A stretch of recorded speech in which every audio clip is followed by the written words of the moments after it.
Welcome to the Move Well, Live More podcast, where we discuss topics from exercise and nutrition to health and lifestyle tips for your overall quality of life.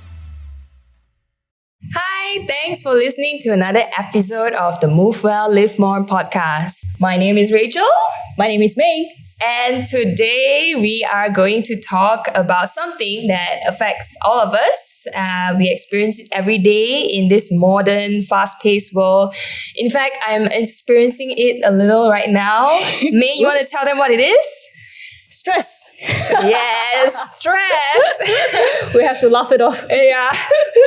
This is a non-stress phase. So today, yes, we're talking about stress, and maybe I'll give you an overview of what you will receive by the end of this podcast. So today we hope to clarify for you what stress is and how it affects us psychologically and physiologically. And then how do we view it as good stress or bad stress? And then tools for managing and navigating stress.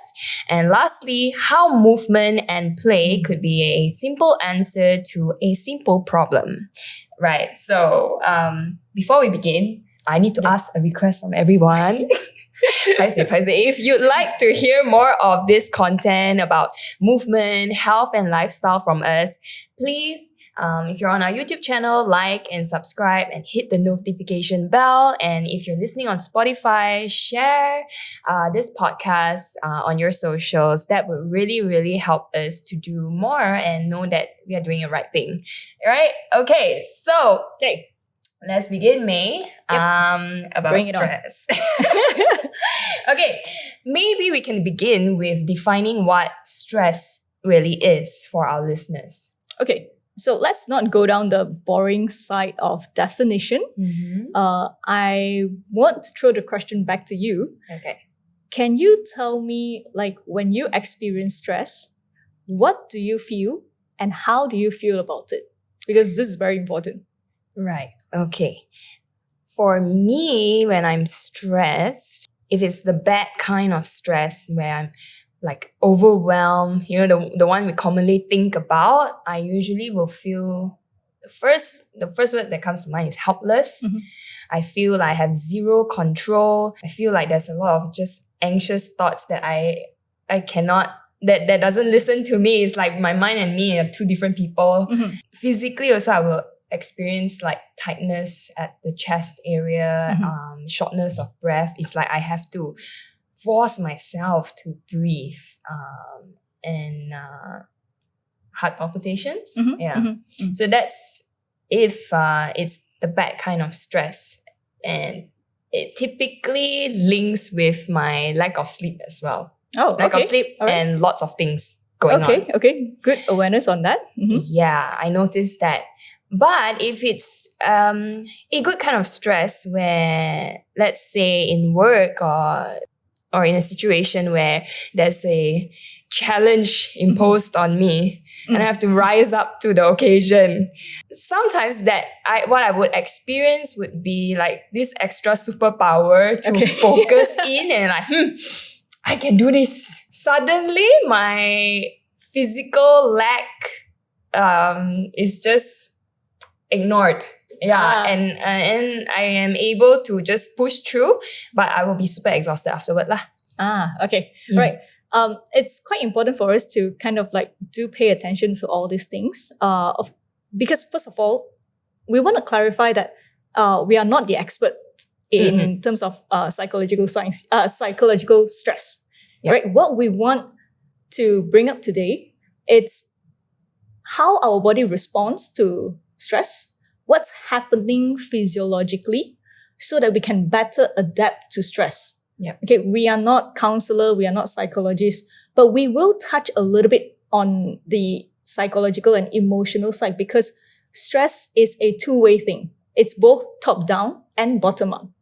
So instead of thinking of stress as a negative thing that is inside our head, as you have mentioned, you notice that when you physically feel tired, unwell, it does add on to the stress that you have. So what I want to bring out is that you've mentioned a few keywords that people commonly feel about stress. Mm. So for example, like that heart palpitation, that sudden burst of energy, your focus and etc. Yeah. is actually a characteristic of certain hormones being released in your body. Mm. And it depends on context. How do you use that hormone? It can be to your advantage or disadvantage. Which we will dive into it later. But for now, it's good that we start the pace and context right, which is to understand that today's topic is really try to be aware and see stress more of a neutral thing, or at least see stress response as something that we can have control over. Yep. Yeah. Okay. Very cool. Just now when you mentioned it's a bottom up, top down thing, could you elaborate further? Okay. So personally, for me, right, the top down aspect happens a lot more. So which is, I guess, very common for many people when they have work stress or where they have relationship issue. So everything is kind of like in the mind. All right. And when you perceive that as something that is threatening, your body will start to have, I guess everyone is quite familiar with this term, fight, flight, or freeze. Right. Okay. So this is where when you feel stress and when the stress comes from your experience in terms of the mind aspect, your body will respond to that. So this is top down. But bottom up, it's like when you feel sick. Okay. Hardly I get people that get super excited, happy when they are sick. Unless it allows you to escape from... faking MC, that's a different thing.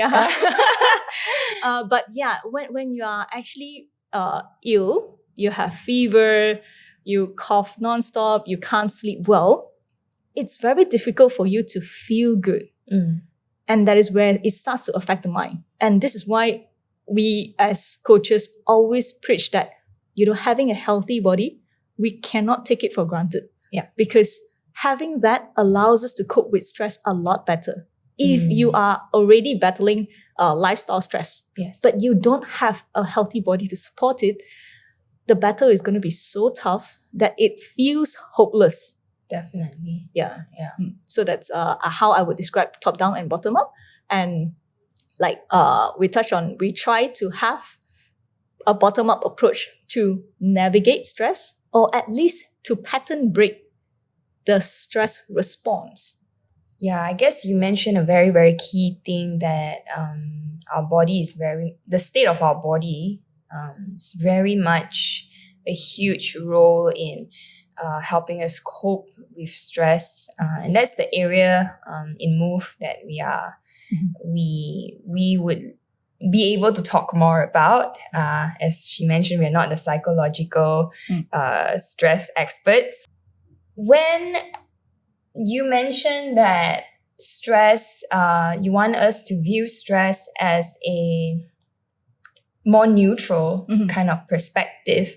Maybe you can elaborate a little bit further. How does the internal and like external experience that we have create this perception of stress Okay, in us? all right. Can, sure. So I would actually categorize stress and stress response as two different things. Okay. And to simplify it, I would like to categorize stress as something that we are somewhat in control, but not fully, because it can come from a physical, psychological, and emotional aspect. And then circumstances-wise or context-wise, it can be from work, it can be like relationship, family, and etc. Yeah. So there are a lot of things that we cannot control over that. To a certain extent, yes. But stress response is how we respond to stress or how we react to stress. Okay? And that is where the body perceives stress in ways that we wouldn't think of it. So what I mean by that is, if you are physically stressed, for example, you just finish a gym workout, you just ran, you get that palpitation, you sweat, you feel more alert, you feel with more energy if you didn't work out like super hard lah, okay? But at the same time, a mental stress, let's say you are actually trying to do something and meet the deadline, you will also get that burst of energy that, oh shit, I need to complete it. Let's get all the energy that you have to finish the task. Okay. So the body actually does not differentiate stress in that manner. Like, so the stress response is generic. Okay. So the body only communicate in one language, which is biochemical. So biochemical means actually like, hormones and the neurochemical that is in your brain. Yes. So once the brain perceives stress, regardless of the form of it, which is either physical, psychological, or emotional, the body will release the hormone that is commonly known as adrenaline. Okay, so but before we continue, just now you did mention, right? Like you felt question is coming. you felt agitation and etc. Yes. It's actually a response of adrenaline. Yes. Okay, so my question to you is, were you aware that it's just this adrenaline that is giving you this sensation? I mean, in the moment, I'm not thinking about my hormones or neurotransmitters, but then, and if you mention it now, I guess adrenaline, one of its role is to help us with the fight or flight response, or be ready to move or react. So I guess in that perspective, now I see it that it's definitely the body trying to tell you something, stimulating right? us, to do something. Yep, correct. And that is really the key word, because excitement and stress, you also feel the same thing. Like when you get really excited, right? Your body just wants to move. Your gesture, your movement just get a lot bigger. Yes, correct.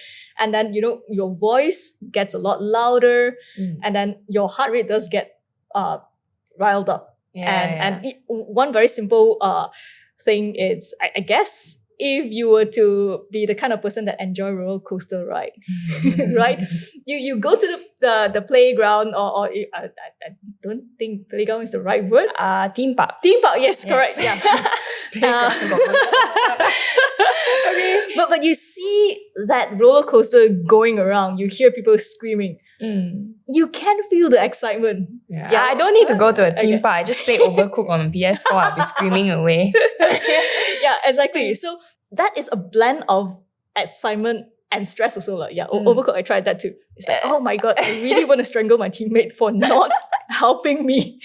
But So that's the point where I want to help people to understand is that the agitation that we feel, the increase in heart rate, the sudden hypersensitivity to surrounding, the alertness that you get, all of them are typical characteristic of adrenaline. So when your body is flooded with this hormone, understanding that is very important, because you then have the ability to take advantage of that. So once you feel agitated, right, get moving. Instead of trying to stay still, stay calm. Okay, one thing that doesn't work is you try to use your mind to control your mind. Yes. Okay, when you are super annoyed, agitated already, and someone tells you, my mind is not down, my own. Calm down. Oh, your brain is like, don't tell me to calm down. I just have no ways. And this is where pattern interrupt comes in. If the hormone is trying to tell you to move, don't suppress the movement. Yeah. Walk, get out, just, don't be in that environment that keeps stimulating the stress. Yes. It's also helpful. And then if you need to do something, go ahead. But of course, I understand that there are also circumstances where it may not allow you to walk away. And there is another approach, which is to play with the nervous system. Yes. So as you or we experience stress, means that the nervous system is trying to activate something. So which a lot of people also heard of this term, sympathetic nervous system. And it has nothing to do with sympathy, right? Yes, no, nothing. But it has all to do with activation. So how do you come back to a more neutral state? Which is you need to activate the calming system, which is the parasympathetic nervous system. So there are like tools that we can try to use, and I will also provide information for you guys to look into more, because I mean, we don't want to get down too in depth into the science of it, but at least one or two things that you can immediately practice to help you to get back into a better state that allows you to do better decision as well. I guess, as you mentioned, later we'll go into the tools to manage stress, even in real time, right? Like you mentioned, if you can't step out of the space you're in. Okay, we will go into that, but let's explore a little bit or clarify even further what I'm betting everyone wants to know, how can I tell what is although the brain doesn't and it sees stress as generic, but how do I personally know when I'm having good stress or bad stress? Because as we mentioned just now, stress comes in various shapes and forms. Right? Okay, but I'll do a correction first. The brain does tell the stress in different manner. It's more like the body cannot tell. So because there is one element whereby how you perceive stress will influence your body's response. Okay. But to answer your question, because the body responds to the stress hormone, which is adrenaline. Yeah. So then we have to look into 4 categories to help us differentiate when stress can be good and when stress turns bad. Okay, so it has to do with the amount, the duration, the intensity, and the perception. These 4 categories. Now, for good stress to happen, or for it to be good to us, we have to look into amount. So it's small amount versus compounding effect of the stress. So yes, you can have small stress and little stress, but if you have too much of that small stress, all adds up together, it can become a big compounding effect. So for example, you just also gave earlier on, you mentioned your body feels tired because of lack of sleep. And then you have to rush for your project.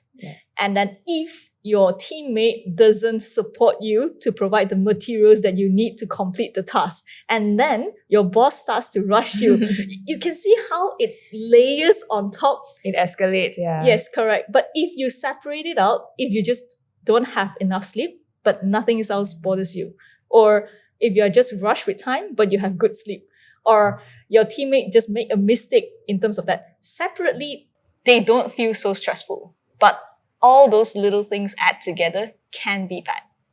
So that's the amount. Then duration. Duration matters in a sense of you want it to be acute and short term.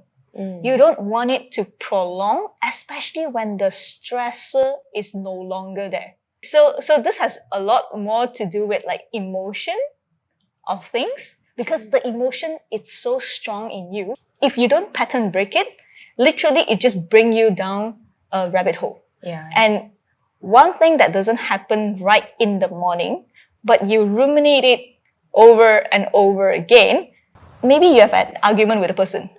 The person has already left. But because you keep thinking of that, you literally prolong your stress until you go back home and you're ready to sleep. You're still thinking about that.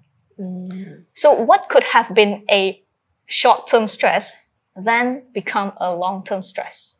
So this is where duration matters. Okay.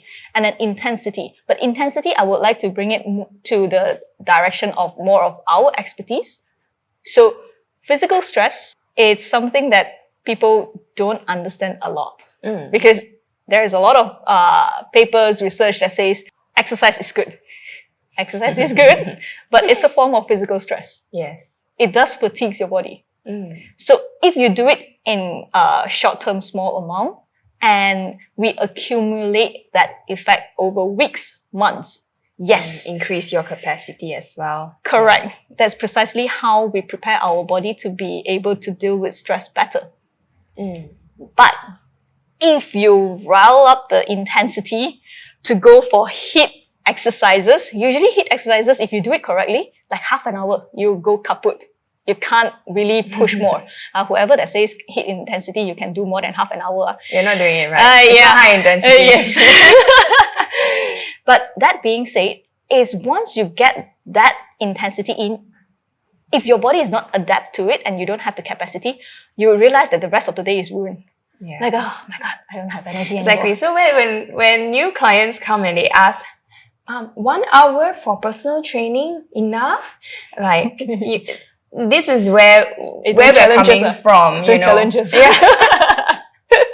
It is enough, especially if you're a beginner starting off. You want to build up that intensity. You want to build up that your capacity even to do more work. Yeah. Yeah. Also, we have to be, as coaches, we have to be very mindful. Like if you are starting the session early in the morning, it's very important for us to also know like how's your day going to be or how well have you rested, because we don't want to compound on things. So we mentioned that there are 4 categories. So the amount and duration, if they add up to the intensity, adding up to your lifestyle stress, it becomes a huge stress to the body, which is something that we need to be very mindful and not to push too hard over that. Because the last thing we want is we get so tired and fatigued, you end up falling sick. Yeah. You end up not being able to perform well at work. So that is not something that we want, and we have to be very mindful, especially as coaches. We know that there are clients that get very, very excited over the euphoria of the, I guess, adrenaline plus, what is this? There's one more hormone that people get, endorphin. Yes.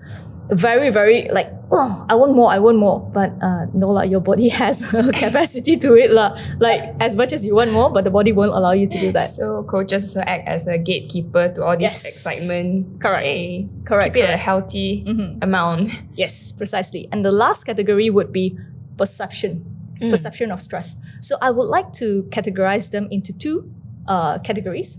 One is, do you see stress as something threatening, or do you see stress as something that is challenging?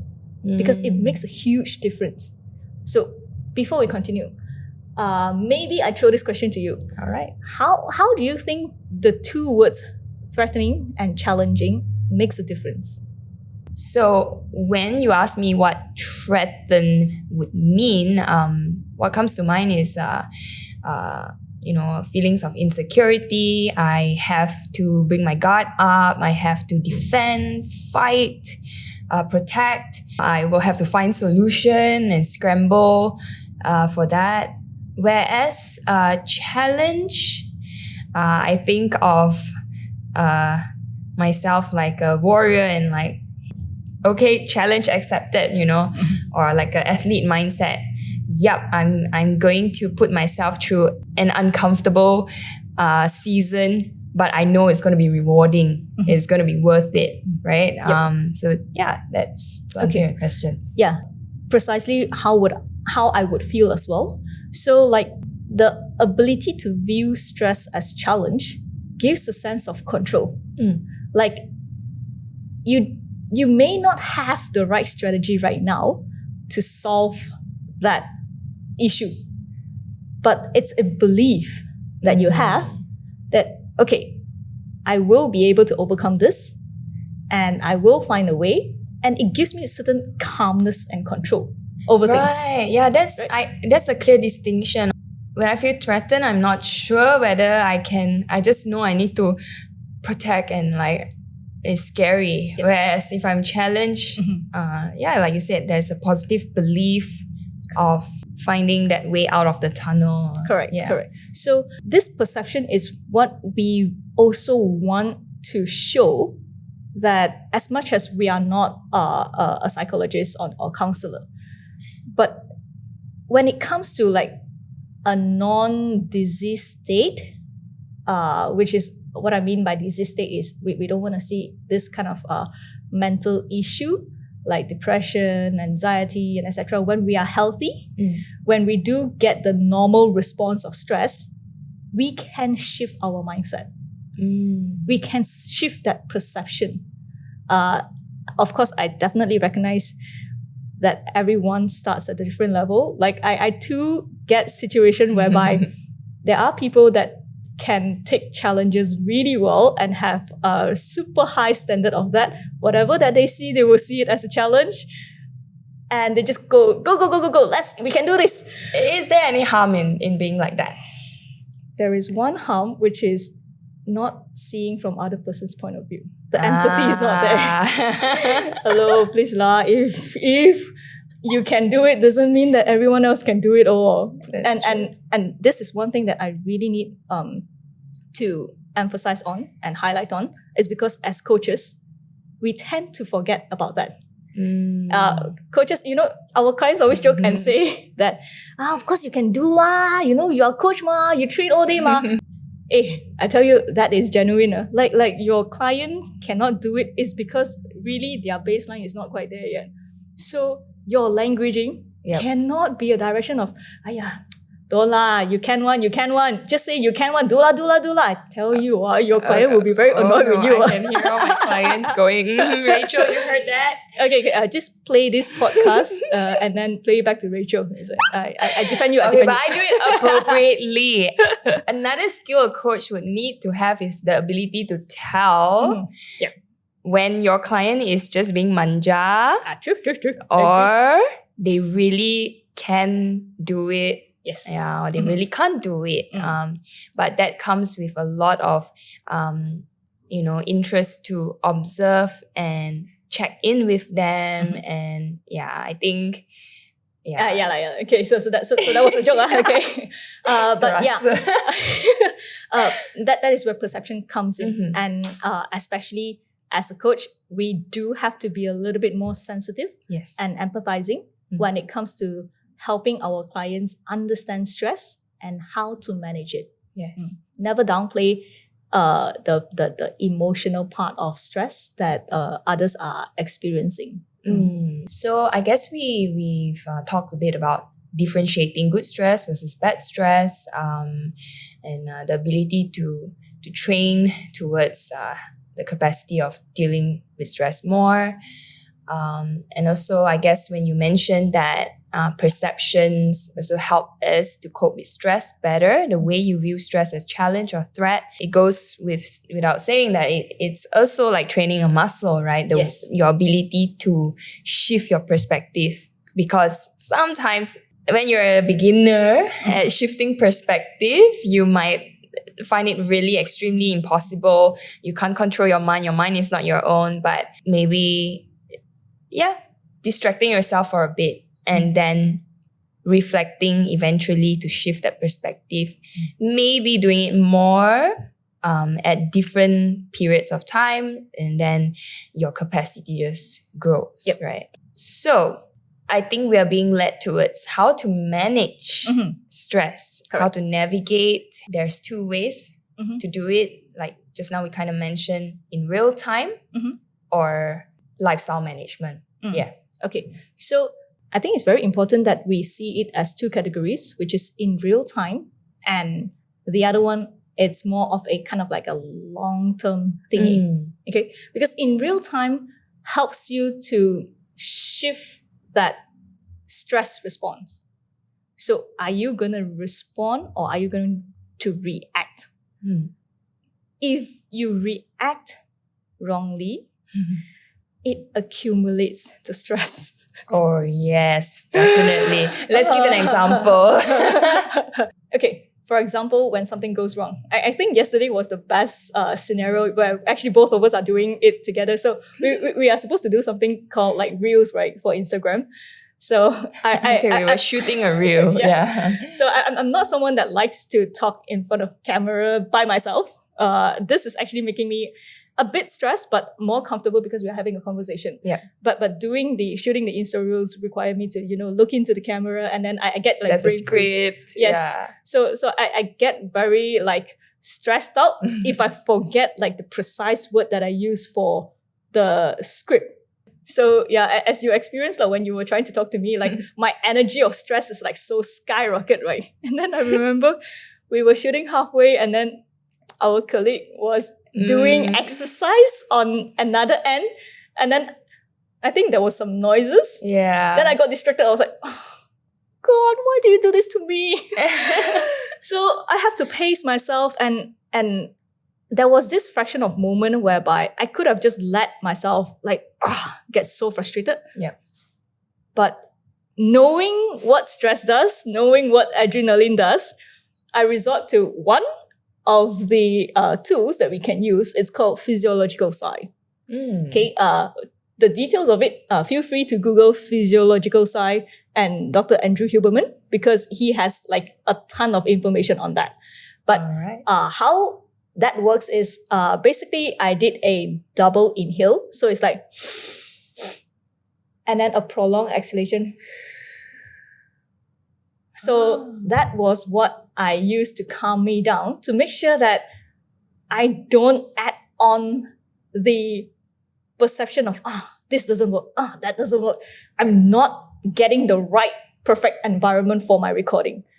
So having that pattern break did help me to eventually get through the recording. And it wasn't actually that bad. It's just in my mind, it's not up to standard because it's not perfect. I jittered a little bit. I forgot about the precise word that I used, but the meaning is still there. So those are the situations whereby in real life, if I let myself react, it would have taken a lot longer for us to finish the recording. How would you reacting look like? No lah, don't go down that route. People who have seen that side will actually be a bit surprised that I can be like that. Okay. And Monster May comes out. Yeah. I actually, to be fair, this brought me up to a memory that also, again, you were there too. Remember last year? I happened to be there when she's stressed. Clarification, she is not the stressor.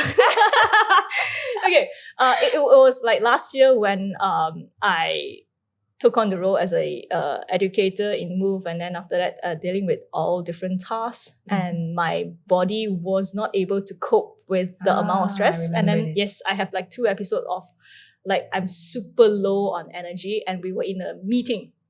So I was sitting down, and people know me when I'm normal-ish. I'm quite easygoing, patience, and all sort of things, right? But in that meeting, so our manager was trying to articulate some words, but he was kind of like beating around the bushes. And then in my mind, poor guy was struggling to articulate the way May's standard would look like. Okay, but to be fair, in my head, it doesn't feel like I am impatient or I'm not frustrated. I'm just like, this is taking too long. Can we just go straight to the point? So I remember jumping over a colleague's leg, right? And then just went to the whiteboard and start scribbling. Yeah. And then back to my seat. And to me, it's like, okay, task completed. But it was very interesting to know from you guys. Yeah, the teammates, we were all worried. What happened to May in that moment? Yes, because internally, I don't feel that way. Like, I thought I was just accomplishing tasks. But I wasn't aware that I was already out of the state of what I usually would behave. So, clarification, sometimes when people are not physically at the top, why they get more agitated, they get irritated easily, it's true that they don't intend it that way. The body just responds. But I know as an outcome to another person, it's not the case. Yeah. So this is exactly why awareness is so important. Like if you know this is going to happen and you are aware of that state or that situation, you have absolute control to just pause, breathe, and then resume. Pattern break. Yes, correct. The pattern break is very, very important. Whether it's in a real-time aspect or in a lifestyle habit aspect. It happens. Pattern break is the route that you can start making changes. But are you able to do that consistently? The application of that is the trick. Okay, so pattern break using the what Physiological sigh. physiological sigh, SIGH. Correct. Oh, the Uh, other approach is also you can just simply prolong your exhalation. That also helps. So you don't, if you don't want to do the physiological sigh for whatever reason, like some people feel like they kind of like get more stress when they do the double breath. Yeah, correct. Because they are not used to that tension. You can just prolong your exhalation. Yeah, correct. I guess a lot of us actually subconsciously yes. do that, right? Yes, right, when we are stressed. Yeah. See, the body actually knows. And then that double inhale, right? That physiological sigh. If you notice, well, I believe every one of us has cried very badly before. And then it to the point where you actually stop and then after that you feel better. That's what your body is trying to help you to calm down again. Okay. Is it aha moment, Makes right? sense. Learnable moment. Yes. Right. But I also want to bring up another technique, more of a bottom-up approach, and has to do with our posture and faking it till we make it. Personally, for me, when I am overwhelmed and I'm worried about a lot of things, but in real time, I can't get away, I can't escape, and I have to just get it done and hope for the best, I will just fake it and, or is the word distract? More like I deceive my mind into thinking that I am not stressed. For example, 2 weeks ago when we were shooting our first podcast, I was actually worried about a lot of things. Oh yeah, she doesn't show it on her face. We were like, Rachel, how can you not be stressed? 3 of us are there. We are stressing out. But she's like, okay. Yeah, hi guys, let's practice and let's run through. A lot of things went wrong that morning, and that night I had a tummy ache, went to the toilet a few times. I was afraid I couldn't make it for the podcast, but I showed up, still looked fine, and things were not going very well. But yeah, I still came in. I just like, okay, let's not express the stress mode. Let's express everything is fine mode. And I remember sitting on this table trying to rehearse while we're waiting for the setup to be done, and you asked me, how come you're not stressed? Yeah, because you really don't look like you're stressed. And I answered, I am. I'm just not showing it. I feel like if I don't fixate on the stress that I have at the moment or the worries that I have, instead I just change my expression, make some jokes, or, put myself in a posture where I am confident, relaxed. It does help me to shift more towards that state that I want to be in. Because I know if I focus on the stress that I'm feeling, I will react. I will just panic attack, suddenly freeze. I will not be able to do anything, cannot think straight, I'll be stuck. So that is one of the techniques as well. I don't have a cool name like physiological sigh or whatever, but just what would you call this? No, I think to make it or believe it, it's fine because it is the case. And I'm sure like many people can resonate that at some point of time. They just have to, soldier on. Yeah. There are moments like, when I'm nervous talking to a person or a potential client, and I feel like, oh no, this is a very dominant client and I'm not sure whether this will go right or not. I will purposely make my posture more confident, my tone more confident. That helps me, like you said, I suddenly gain more control. And then after that, in hindsight, you reflect a bit. Why was I stressed in the first place? Yes, correct. I think, reflection is also quite important, especially when you do have the time to do it. It's always worthwhile to just look back and see what are the stresses. If you want to pattern break the habit of getting stressed easily, you can't avoid not looking into what might be the stresses.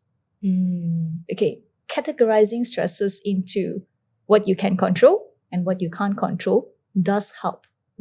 Yeah, and of course, if it is any serious matter, definitely go seek out for professional help. Mm. Because as much as whatever that we say today seems like it's very doable, but I have to highlight that this is self-maintenance. And it works better when you are not in a state of situation where you are pretty much paralyzed or it's just overwhelming. You still need help from someone else. And we do need a support system. Correct. Because there will be times where we are crippled and we won't know what to do. We need a third person's point of view, someone you trust, someone who cares for you to step in and hold your hand and make sure you're able to pull through. Yep. Yeah. True. So I like how you emphasize and brought us to the point that reflection is key. It links back to what we said before about how we perceive stress, the training of tuning our perception of stressors. And reflections is not something you can do in real time when you're in the moment of stress, but it's something you definitely can do after you're out of that moment. And it's a very good practice to help us reevaluate the way we see things. And definitely will transfer a certain capacity into the next time you step into the similar situation. Right? And in this area that we're talking about, it is something to do with a lifelong, long-term management, right? Yes. Just now we mentioned about how maintaining the body, optimizing the body to be able to cope with stress more in the future. Let's go dive deep into that. And I'd like to know, in our area of expertise, movement, training, play, how does that help? Okay. Now, this is not a selling speech. Because what I want to bring up is that I believe a lot of our coaches resonate and a lot of our clients also resonate, is that there are days or sessions whereby they come into training with the mood of, my day is just so tiring. It just wasn't good because of whatever that happened in the office or at home. And they came in because they are committed to make that lifestyle change. So we are very grateful for that. But then once they step into the gym, this is where we have control to make the session enjoyable, fun, and playful, such that when our clients leave the studio, they feel lighter, happier, and the mood just shift. Like testament, guys, you guys can comment on our YouTube video and, help us to, show that it's not just us saying, especially our clients here. So it's or not clients, but you can share your experience as to how maybe it's not a training session, but just going out for a jog, a swim, something that is to do with movement, actually helps to shift that stress mode, turn it down, and reset it in a way.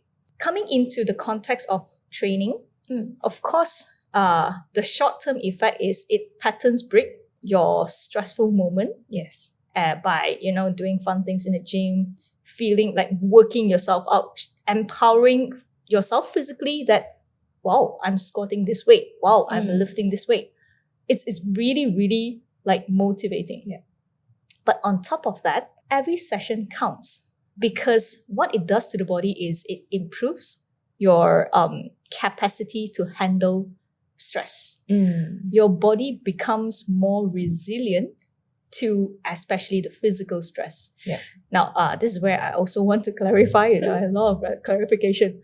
The session doesn't get easier. The only metrics that you feel or that you are getting better is the weight that you lift, is the duration that you engage in that particular activity. Like, it's hard to say that, this session, I feel super. I'm not going to feel tired after doing whatever weights. It is not the case though. I mean, in order for you to progress, you do have to push that boundary. Progressively Yes, overload. correct. But when you look back at your program, you could only do a bodyweight squat. Then you start doing 10 kg, 20 kg, and maybe even up to your body weight. That metrics, that objective metrics, is the best way that we can support the fact that your body resilience, it has been improved.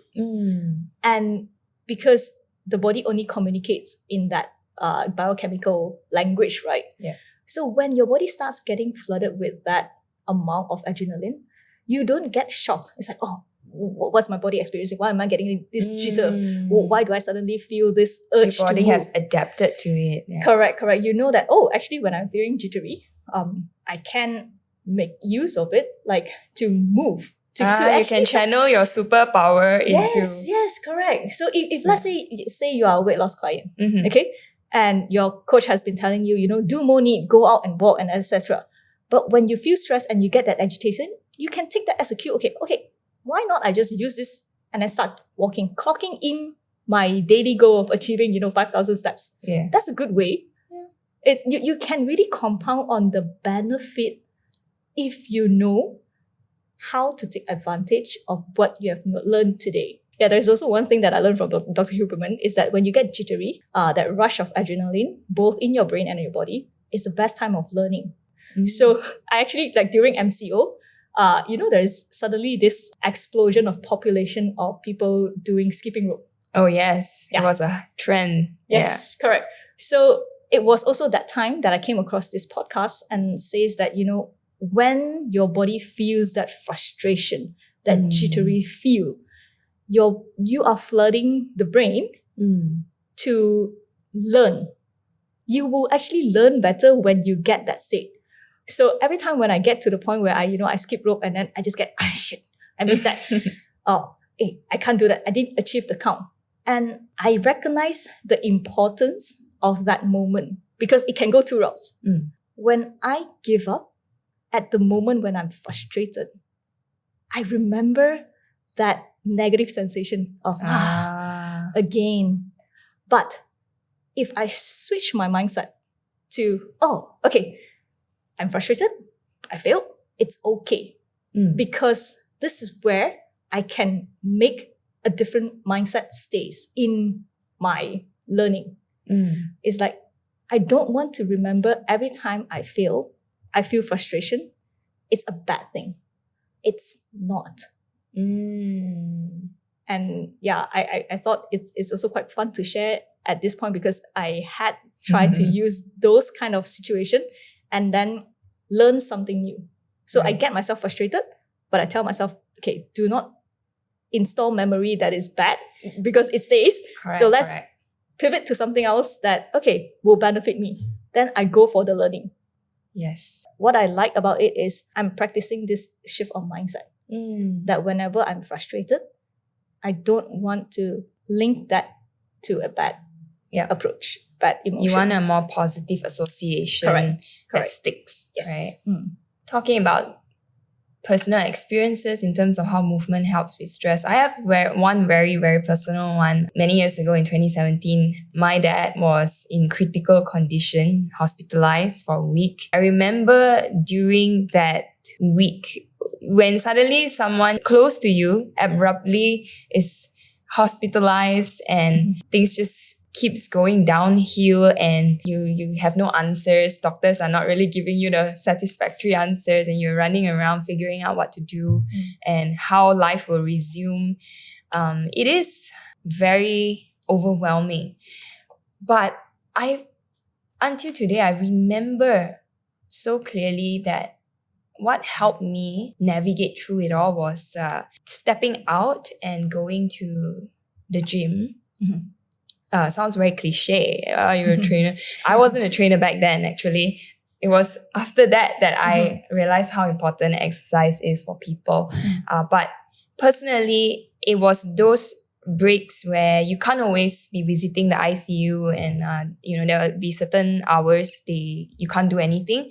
Fine, I just step out and I can't do anything right now, so I just can refresh myself. So I found it very helpful to just, step out, go to the gym and put on some good music that promotes this sets you in the zone, and it's just you and yourself and your body. It doesn't necessarily have to be strength training, hardcore training. It's just moving. Yep. Like it could be on the treadmill. It could be any workout I feel at that moment. At that time, I'm not really fixated on a program actually. It's just, I just need to sweat it out, have a good shower, have a good meal, and then step back into that stressful situation and be as steady as possible, because freaking out wouldn't help. And I've realized that amongst the family members, I'm the youngest, but I had to settle most of the heavier responsibilities, communicating with the doctors, making decisions, because the others couldn't cope very well, to be frank, because emotions were involved and unsteadiness, if that's a word. Yeah, but I was asking myself after everything happened, how come I felt most stable? Truth be told, I'm not usually a steady person. I'm emotional one. But during that time, I was, and I really credit that to movement and distraction, right? Like I said, stepping out, then refueling, and then stepping back in. So I definitely see movement after that point on, time to time, even till today. Similar like yourself, in my role, the responsibilities that I carry, I do get overwhelmed at times. I do sometimes forget to manage my lifestyle, but the moment I am more intentional about movement again, whether it's my need, whether it's my training, I realize my capacity to recover improves, my capacity to soldier on also improves. So that's definitely very, very true, how movement plays a huge role. We also could say that a lot for our clients. No one has ever regretted a session of training. They may regret waking up early to step into the gym, but when it ends, no one has ever said that they feel worse. Yeah, correct. And I think we also need to explain a little bit more why do we focus on the word movement today instead of exercise. It's because exercise itself sets a certain expectation. Like if you are not doing this, you are not exercising. It's not the case. And to be frank, we have already mentioned many times during this podcast, is that adrenaline, it's a hormone that wants you to get moving. It wants you to take action. This regards to what are the actions. The key word here is you must start acting or moving. Okay, and we are also very practical. I'm different. My approach of moving and my preference of moving is different from you. I like cleaning the house, tidying up things. Really helps me de-stress. I can agree to a certain point, because I regret it when I start to reorganize things and I forget where I place it. And then I'll be like, oh no, I think I just stressed myself out by reorganizing things because I cannot remember where I put it. So that's not my favorite or preferred way of moving.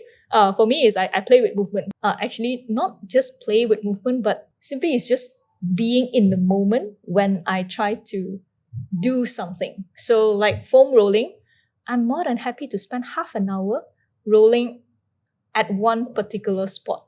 The reason behind is when I feel, this part is being sore, I will explore, how can I move? Can I rotate? Can I, do a little bit of a flexion? How much pressure do I want to put it? What does my body tells me? By paying attention to what my body feels, first of all, it helps me to improve my body awareness. But secondly, it's just my way of liking to move. And it actually encourages me to move more. So it goes to the same with others. Some people like to go karaoke. Singing is actually a type of movement for... Yeah, when you do karaoke, you stand up on the chair, you jump, you dance, you move your body. Yes, and then sing out loud. disregard of the tune. Yeah, no which is one fine. sings without movement, like Mhm. in the karaoke. Yeah, correct. Or simply just, go out to the park and walk. That can be done as well. So instead of being fixated that you must exercise, how about just simply start moving? Just get on your feet and start doing whatever that you like to pattern break, plus utilize what adrenaline is meant for. I guess keywords are pattern break, just move and discover for yourself what you would like, what puts you out of that stressful stress accumulation and be able to cope. Yeah, so movement, we keep it open-ended here. It is for you to discover. Yep. Anything you'd like to add to that? No, I think we have gone quite deep into our intention as to how to perceive stress, what can we do about it. Yep. We hope you learned something new about stress and how to manage it. Remember, stress is a very natural part of life. There are many circumstances every day that we will face that's, out of our control.